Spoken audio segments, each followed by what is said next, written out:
The one thing that's been universally agreed upon throughout our joint TVO Toronto Star initiative, the Democracy Agenda, is that, warts and all, democracy is still the most heavily favored form of government. So, what fixes, tweaks, or big movements are needed to get it working better for the 21st century? For that conversation, we welcome, in Montreal, Quebec, Jennifer Welsh, Canada 150 Research Chair in Global Governance and Security at McGill University and Director of the Centre for International Peace and Security Studies. In the nation's capital, Roland Paris, Professor of International Affairs at the University of Ottawa and Director Designate of its Graduate School of Public and International Affairs. And in Midtown of the provincial capital, there's Martin Regg Cohn, politics columnist with the Toronto Star, our partners in this Democracy Agenda series, which, Martin, I have to say, and you've been on a few of them here, we've really enjoyed doing. This is the last one in our series for this broadcast season, and of course we hope to re-emerge in the fall, continuing the conversation. I want to start, in addition to welcoming you all here to our program tonight, with an excerpt of an op-ed that Jennifer and Roland recently wrote, and it goes like this. Sheldon, if you would. Indeed, nothing less than the legitimacy of democracy is now at stake. The first part of this legitimacy crisis is procedural. People do not feel represented, or they have reason to doubt that their representatives were duly elected. Political patronage and corruption continue to undermine confidence that democratic systems really do ensure equality of voice in decision and policymaking. Again, this is not simply a problem for newer democracies in the developing world, but also for the richest and oldest ones. Okay, Jennifer, lots to pull apart there, so let's get started. The problem of representation. Which groups, in your judgment, tend to feel the most underrepresented in democracy today? I think I would point to two groups. It's those who might have political views that are associated with parties that don't quite, at least in the first past the post system, reach that magic threshold to win a seat. But it's also, I think, those who see themselves, perceive themselves to be minority opinion holders, and have the perception that there's a broader majority that is questioning the legitimacy of their views. And so I think, it's of two kinds. You have those who are firmly associated with the political party and those who perceive themselves to be minorities, whether that minority is one that is ethnically defined, as it might be in certain countries of the world, or more ideologically defined. Roland, how did we get to the point that representative democracies do not represent the way that they were supposed to? Well, of course, it varies country to country, and it's hard to talk in general terms about all democracies. But there are patterns here. And what we've seen over the last 15 years, according to organizations that track the quality of democracy and civil and political rights around the world, we've seen a decline in democracy globally for every one of those last 15 years. And part of that is a decline in democracy within not just the newest democracies, reverting to authoritarianism, but within the longest standing democracies. And there, as Jennifer suggested, we see swaths of people, of the democratic populations, feeling some combination of not being represented by the governing institutions and or feeling like those institutions are rigged, sometimes metaphorically rigged because their interests aren't represented, but sometimes literally they think that the systems are rigged. And sometimes they are rigged. And we're seeing attempts by democratically elected leaders in a number of different countries, some even in Europe, think about Hungary and elsewhere, to distort free elections. So it's really a remarkable moment of questioning both the integrity of electoral democracy and its degree of representativeness. Just checking, you don't think the last American presidential election was rigged, do you?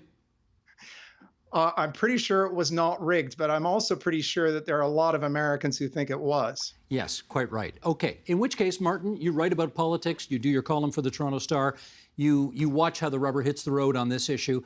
every party wants to win. Every party wants to create, or theoretically anyway, a bigger tent so they can get more voters in that tent who can help them win. We seem to have a lot of problems these days making bigger tents. How come? Well, I was going to challenge the premise of that question, as politicians like to say, by pointing out that the Green Party federally today may not fit that definition of a big tent party anymore. I mean, it was always a single issue plus party. It focused on the environment and saving the planet, and it tried to have policies on other issues from pharmacare to dentacare. But now it has the country's and the planet's most focused, fixated policy on Gaza, the West Bank, Palestinians versus Israelis. So there's a party that is trying its best to spring leaks in its tent and blow everything up, blow up that tent. So other parties like the NDP, the Liberals, and the Tories try to bring and build broader coalitions within that tent. One party, the Liberal Party, federally, provincially, and centrist parties around the world, sometimes has the biggest challenge. It's the omni party for everybody, but it has a harder time attracting activists. People often talk about the challenge of bringing young people into parties. When a big tent party tries to find a way to achieve consensus with competing points of view, younger, more idealistic activists or people who are focused on an issue like climate change or pharmacare, let's say, tend to get impatient. So big tent parties have always had a challenge, today more than ever, with the proliferation of social media and a level playing field. Jennifer, let me continue on this theory of, or on this theme of representation. I think if you survey people in most Western democracies, you get anywhere from 20 to 40% of the people, sometimes a little bit more, but basically in that area, who are more concerned with the interests of, quote unquote, the majority, as opposed to the interests of, quote unquote, various minorities. And by that I mean they're not particularly interested in LGBTQ rights. They're certainly not interested in seeing immigration increase, that kind of thing. Is that a manageable problem in your view at the end of the day? I don't think it's a completely manageable problem, because I think the case needs to be made by political leaders much more boldly and creatively than it has been in the past about why, particularly if you take the case of immigration, this phenomenon is important to economic growth as a country, but also to future prosperity. Particularly if we look at the post-pandemic fortunes of many of our countries where we are facing population declines. So I don't think it's manageable untouched by the narratives of political leaders. And I think, one of the parties that is really representing this, if we step outside of Canada at the moment, is the Tory party in the United Kingdom. Talk about a party that is struggling with the big tent phenomenon. You had members of the Tory party which were both for and against Brexit. You have key figures in the Tory party right now in the United Kingdom, including the former Speaker of the House of Commons, defecting, saying that he doesn't believe the Tory party represents traditional conservative priorities any longer, that it's become xenophobic. So, and he is certainly questioning leadership specifically. He's pointing to the leadership of Boris Johnson, and by that, he is suggesting that politics, could be done differently, that there could be a narrative that would enable a discussion to be had about the importance of immigration, even for, Johnson's favored notion of global Britain. So I do think it's a very worrying development that cannot simply be left, meaning that, you cannot simply let elections play out and this minority not win, but continue to be disgruntled. Well, okay, I'll follow up with Roland on that.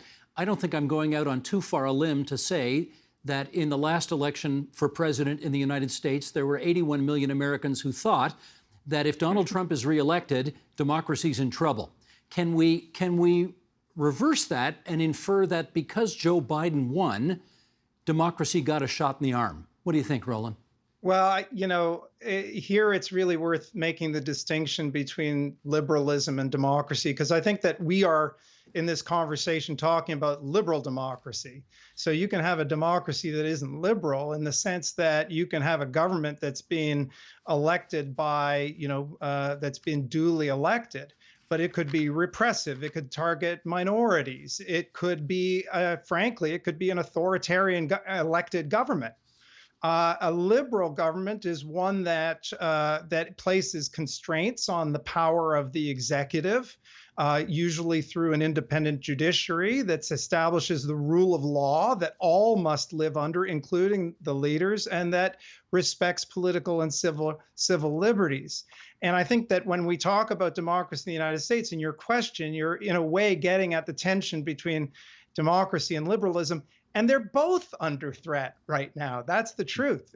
Democracy is under threat when elections get rigged, and liberalism is under threat when any leaders, whether they're elected or not, start to suppress or to target minorities within their own countries. Jennifer, in the article that I referenced earlier, that you co-authored with Roland, you did refer to the American Secretary of State, Anthony Blinken, who has said that America is going to go about its business of democracy promotion differently now from the way it was done in the past. What do you think he's getting at there? I think he's getting at two things. Firstly, I think Blinken, but also President Biden, through his actions with respect to Afghanistan, have made it clear that the era of forceful regime change, the former approach of George W. Bush, that through the use of force there is creative destruction, and out of that emerges a thriving democracy, that is not the model for U.S. engagement any longer with processes of democratization.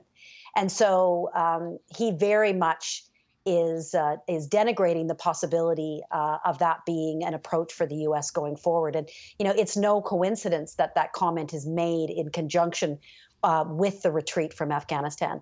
But I think, secondly, differently means through a new concert of democratic states, that although we talk about the U.S. being back in terms of multilateralism and a coalition of like-minded states, I think there's recognition in the United States that the U.S. brand is wounded, that in terms of standing up for democratic principles and liberal democratic values that Roland has outlined, that the United States is not the only or even always the best spokesperson, that this needs to be a family affair, and that other liberal democratic states need to play a prominent role, and that grouping of states needs to take more coordinated action that's thoughtful, that's conscious.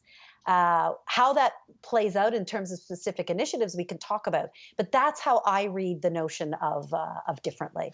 All right, let me get Martin to amplify on that. And I guess sticking with the George W. Bush examples that you just raised, we're coming up on the 20th anniversary of Afghanistan, which the Americans invaded in 2001. You then got Iraq in 2003. I guess you could say that there are more democratic forms of government that have been imposed on both of those countries, although I don't think anybody is going to mistake them for Jeffersonian democracies, and they haven't quite turned out the way that the Americans might have hoped. In which case, Martin, what lessons do you think have been learned by trying to introduce democracies into countries which don't have much or maybe any history of them? Well, I think let's take a broader historical view even before Afghanistan. We're not going to give the history of the world here, but let's just say it's hit and miss. So Afghanistan has been a disaster. Iraq has been painful, although many would argue it is now approaching forms of stable parliamentary democracy, or fledgling parliamentary democracy, let's say. I was in Afghanistan when it was under Taliban rule before the invasion. I can tell you it was a pretty dreadful place. And I'm afraid we are heading back towards Taliban rule. So we'll have had a 20-year interregnum, and we won't be much further ahead, except that the anguish and the desire for democracy will be that much more deep-rooted, if not quite sustainable. But let's not forget Japan post-war, implanting foisting democracy on a defeated Japan, delivering democracy to Germany, grafting democracy onto South Korea in the ashes of the Korean War.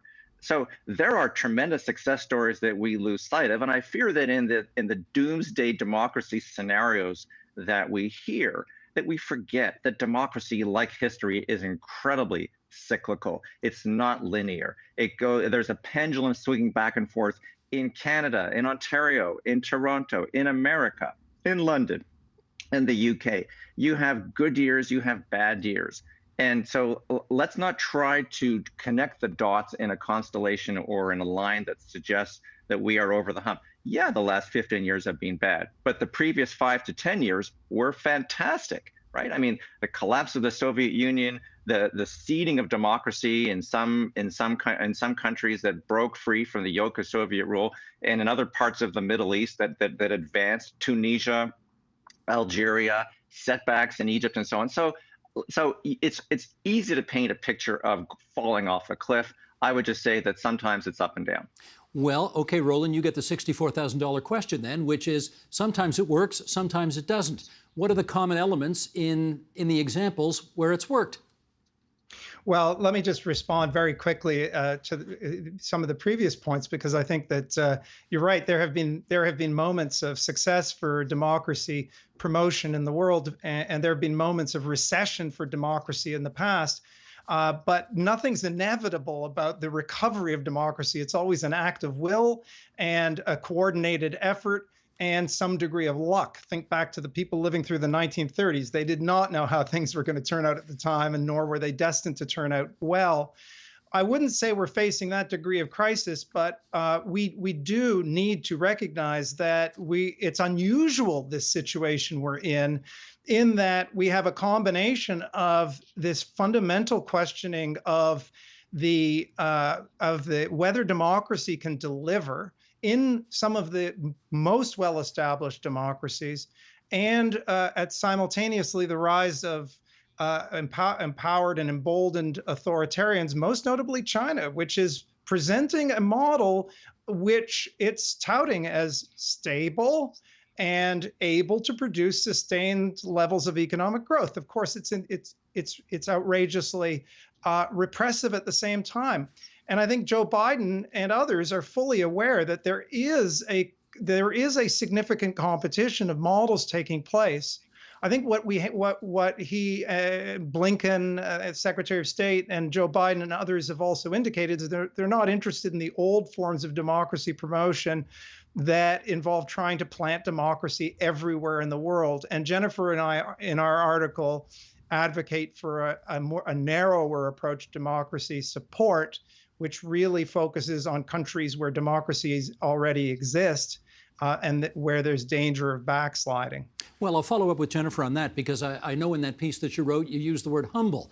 You wanted to see democracies perform what they do with a little more humility around the world. And I well remember George W. Bush, when he became president, saying he wanted America to have a much more humble foreign policy. Turned out that he didn't practice what he preached.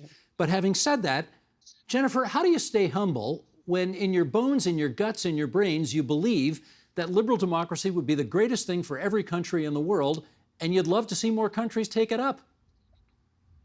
Well, I think the humility comes from a recognition that all democracies are a work in progress, and that there is a need for mutual learning. I think the experience of the pandemic, but also prior to that, the fallout from the 2008 financial crisis, has shown us that our democracies are far from perfect. And we haven't even begun to discuss the ways in which democracies are now, including in Canada, reckoning with their pasts and their not so distant pasts. So you begin by recognizing that you're a work in progress, and that in fact, you can learn from democratic experiments elsewhere in the world. Our other guest mentioned South Korea. There is a huge amount that we can now learn from the dynamic democracy of South Korea in terms of the way that it dealt with the pandemic, but also in the way it deals with science and research and innovation. So I think when we view the future of the democracy agenda today, we need to see it as three-legged, if you will. It's about protecting democracy from the threats from the outside that we know are real through electoral interference or other phenomena. We need to support democracy where it is fledgling, recognizing that we don't have all the answers. We have to work with local dynamics and priorities. But thirdly, that we need to innovate democracy. You know, you talked at the top of this program about representation. We have to be willing to innovate with models of representation. And I think that's a humble agenda, recognizing that we ourselves have a democracy that's under siege, both externally and internally, but that we have a lot to learn from elsewhere. Well, at the risk of sounding like a curmudgeon, it would be a really innovative idea if young people participated more. And I want to finish off on that because we've got a few minutes left here. You all are affiliated with post-secondary institutions. And Martin, in your role as a visiting prof at Ryerson with your Democracy Forum, you recently had a guest on whom you asked about getting young people more involved in politics, starting with putting an X on the ballot. Let's play a little snippet of that and then we'll come back and chat. Shelton, if you would. What doesn't work is trying to make voting cool. You know, you always see these ad campaigns with celebrities saying, you know, come on, vote, it's cool. Yeah, they say it much better than I just did. But, you know, this idea that voting should be cool is something that people have tried to do and failed at so many times for a very simple reason. Voting isn't cool. When you think what cool is detached. No, it's okay, I'm cool. No, don't worry about me, I'm cool. I don't need help, Cool is detached. Whereas voting is a deeply earnest, engaged, you know, step forward to say, I'm gonna put a little X in this box and I'm gonna try and make a difference with that. And I'm believing deep in my heart that doing this earnest thing in this, you know, community center or this church basement is going to make a difference in the world or that's a big leap. Let's keep leaping. MRC, what's the trick to getting young people more active and interested in voting and participating in democracy?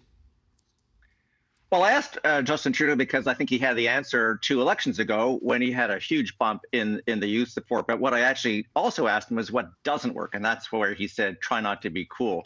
Interestingly, I asked the same question of Annamie Paul in a previous event, the Green Party leader at the time and so far, and she had a very similar answer. She said, you know, it's not about doing hip hop tracks on TikTok. She said, I won't do that.